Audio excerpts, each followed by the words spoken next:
So I would like to start by asking you about how the Russian people are viewing this war since we are already 2.5 years into it. I would say, well, I think it's all the polls, whether take your pick, whether opposition polls, government polls, foreign polls, they all show the same thing. So it's not in question. The vast majority of the Russian people, high 70%, support the special military operation. Ukraine be able to sustain in this conflict, given that the average age of men in their military has continues to rise. Yeah. So the average age of a Kiev regime conscript at this point is 45.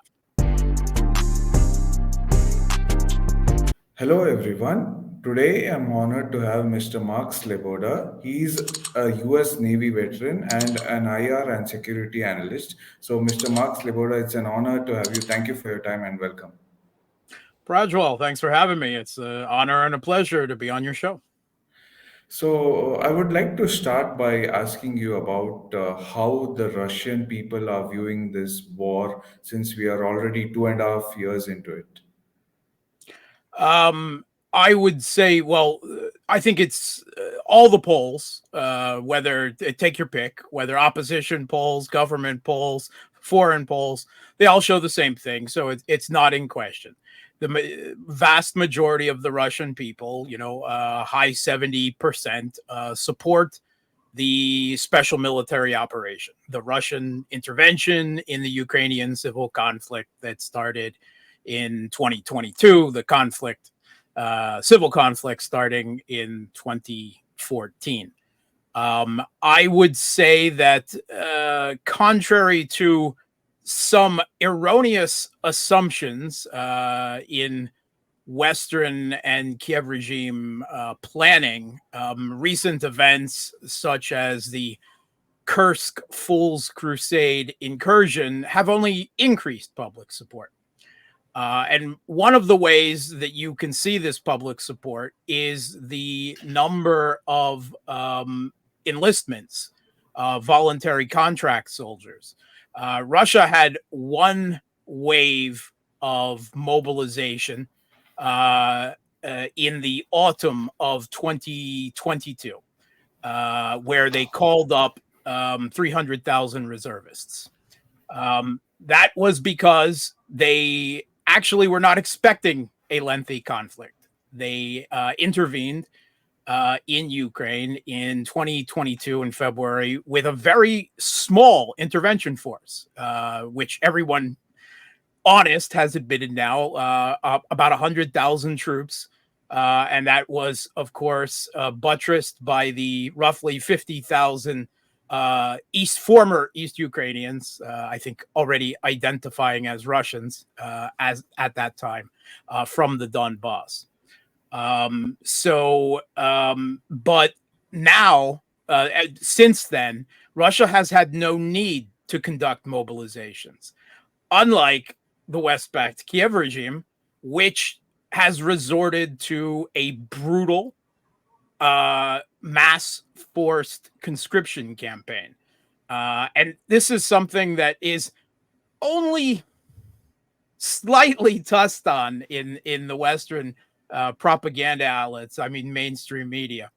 But anyone who is following this conflict on Ukrainian social media channels is well aware of the hundreds and hundreds and hundreds of videos of Ukrainians taping their husbands, their sons, their fathers, strangers on the street being brutally press ganged, beaten, and dragged off to fight and die for this regime that seized power in Ukraine in 2014. Russia, on the other hand, is getting, according to Ministry of Defense numbers, but I have not seen any analyst, take your pick, that has, credibly disputed those numbers. But roughly 1,000 new volunteer contract soldiers a day for almost the last 2 years, which is why Russia has not had to. Now, this is a combination of two things. One, the Russian people overwhelmingly support the intervention. And the second is because the pay is really good. The Russian government is offering very good pay and benefits. That doesn't hurt either. Uh, Now, as to one of the reasons why Russians overwhelmingly support the intervention, and that's because there are millions of Ukrainians, not just talking about the people of the Donbass or the ethnic Russians of the Crimea. And full disclosure, my wife is from the Crimea. So I have family in Simferopol, in-laws in Simferopol, and we have family all over East Ukraine, in Donbass, Kharkov, Odessa. So I'm well familiar with the people of East and South Ukraine. There are millions of Ukrainians who live and work in Russia, in evil aggressor Russia. And that's not even counting, the millions of former East Ukrainians from Donbass, Zaporozhye, Kherson, who have since taken Russian citizenship. If you scratch someone in Eastern Ukraine or former Eastern Ukraine or Western Russia, it's pretty hard to find a family that doesn't have mixed Russian Ukrainian ethnic background, right? Because they've been so intermixed over, so many times, well before the Soviet period, as far back as the history really of the Slavic peoples in this area goes. They've got family, right, on both sides of the border. They've got millions of Ukrainians living in Russia even before the Russian intervention started. They know far, far better than people in the West. Inculcated with the Western propaganda, what has actually been happening in Ukraine, and particularly in East Ukraine, for the last 10 years, since the regime seized power in 2014 and began its military campaign to subjugate the rest of the country to the seizure of power in Kiev. They know the constant artillery shelling of Donetsk. They know the atrocities of the Odessa massacre. They are well aware of the principal players within the regime, the Banderite vanguard, what drives them, and what fate would await them if they were subjected to its rule. And let's count it. Let's see here. The Russian language effectively banned from the public space. The Ukrainian Orthodox Church in the process of being pogromed and banned because of some belief, no matter how much it condemns the Russian intervention, that it is not 100% completely politically loyal to the regime. You take away the people's culture, you take away their language rights. All the parties representing East Ukrainians have been banned in the country, right? Every one of them. There's been over 20 parties. Anything that smacks of anything that is essentially not a Maidan party has been banned in the country because it's not politically loyal to the new regime and the course that has been sent to the country. The people don't want to live under those conditions anymore. And there were a core, of Ukrainians who were ideologically committed to and willing to fight and die for this regime in the first, 2 years of the conflict. Unfortunately, they're largely gone now. And the Kiev regime has to resort to this mass forced conscription to get Ukrainians to fight and die for it. Russia doesn't have that problem because the Russian people know what is really going on in Ukraine, because they've got Ukrainian family and friends in Russia on both sides of the border. They intimately know what is going on, and that's why they believe in what the country is doing. So it's interesting you highlighted the conscription in Ukraine. I want to ask you, how will Ukraine be able to sustain in this conflict given that the average age of men in their military has continues to rise? Yeah. So the average age of a Kiev regime conscript at this point is 45. And part of that is the reason is that the Kiev regime has thus far not conscripted anyone under the age of 25. And that may seem a little strange, right? You would think that the 18 to 25-year-old demographic would be the most physically fit, the most capable. The problem is that Ukraine has an incredible demographic crisis. Essentially, since the fall of the Soviet Union, since the 90s, they haven't been having children, right? And large millions and millions of Ukrainians have been leaving the country, right? They've been leaving to Russia, they've been leaving, to Europe and elsewhere, and they haven't been having children. And part of that is because the economic conditions have been pretty bad. And the combination of, the type of corrupt politics, the oligarch-driven politics they've had, and the lack of any opportunity means that what Russia suffered during the 1990s and then recovered from, Ukrainians never recovered from it. It went right all the way up until this conflict started. And that had really depressed the birth rate. Couple that with exceedingly high death rates, alcoholism, suicide, again, the 1990s demographic catastrophe that they never recovered from. And what Ukrainian male demographics are left looking like is they have a very large contingent that was born up until the end of the Soviet Union, essentially. And then since then, that population narrows. So 25 and under, you have very small demographic, a very fragile future for the country because they have to have children, right? I mean, that's the hope, to continue the country. Whereas that older Soviet-born demographic, they've got at least some to spare, at least the way the regime looks at it.